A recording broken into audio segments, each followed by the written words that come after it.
We're dealing with that part of the Gospel of Matthew that's talking about call and authority, hospitality, and the courage and cost of discipleship.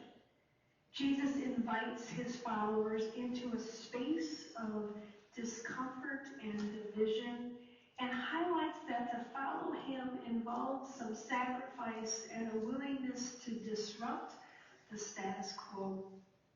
Secrets will be brought into the open. Family conflicts will arise, and lives will be lost. And this is a pretty intense reading, especially if we keep in mind what the first readers of this text heard. The disruptive space mirrors the trials occurring within Matthew's primarily Jewish audience. The community struggled with leadership, tradition, and ritual practice issues following the temple's destruction in 70 CE. Keep in mind that the Gospel of Matthew was written between 80 and 90 CE.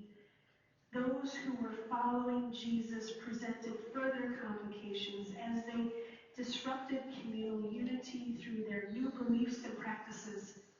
Jesus reassures his followers that God values and cares for all people and all creation. And while this reassurance might bring comfort, Jesus concludes with a reminder that his message does not bring peace, but the sword.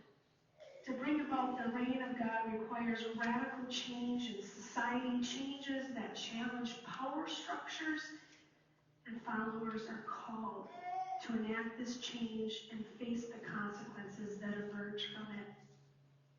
This reading for today challenges us to reflect upon the power dynamics that play in our lives and how we are called as people of faith to live into Jesus' call of turning tables, disrupting the status quo, and giving voice to those who are silenced.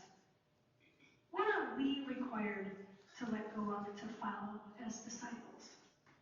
How do we live in right relationship with others and with God? How do we find courage within community? When we consider our identity as Christians, we share a calling and a purpose not always welcomed by the world, especially if done in the name of exclusion rather than inclusion. Sometimes it may even bring us into conflict with those in our homes and congregations and even in neighborhoods. We would rather skip over the awkwardness of any disruption.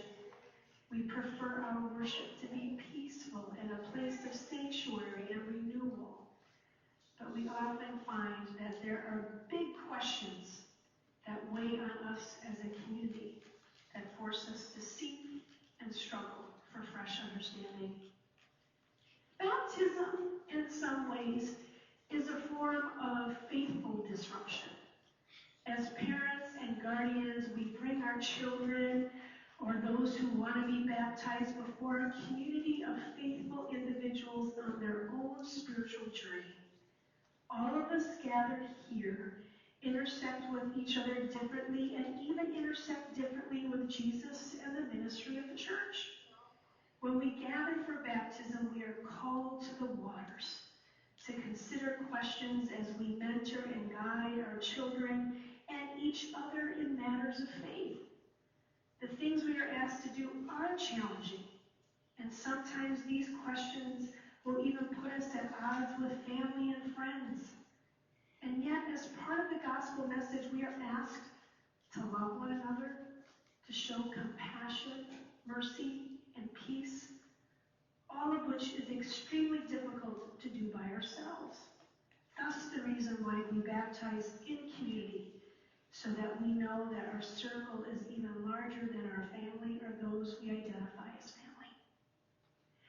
The gospel text for today is a bit of a throwdown. Don't be intimidated. Don't be bluffed into silence by the threats of police. Stand up. This is quite the counsel on a baptism day.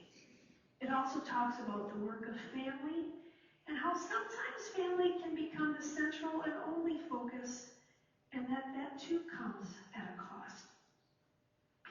Marty, in his article, Has Family Become an Idol?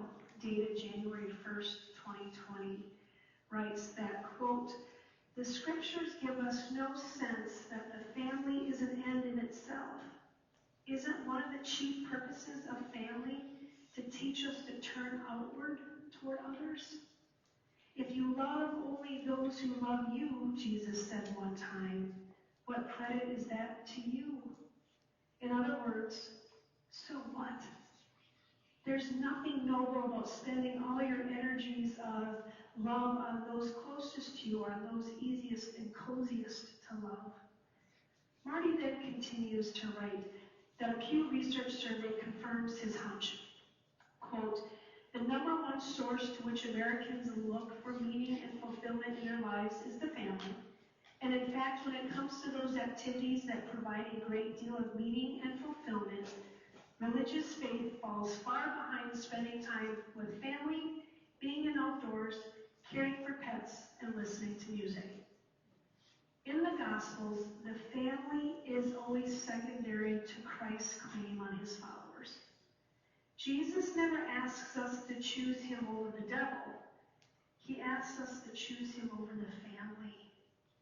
This message is hard. That is a hard message to hear. What Jesus implies is that fixating on love of family will not make one a disciple. It may even get perilously in the way. Jesus is dethroning the biological family and asking us to transcend our genealogy and clan enough to become members of a larger family of faith. Family can be a beautiful means to even greater affections, but when it becomes an end in itself, our availability to and for others shrinks dramatically, and that makes for very small religion. End quote. So on this baptism day, as we gather as a congregation and as a family to celebrate baptism, may we acknowledge that the presence of the holy is far bigger than any one of us individuals.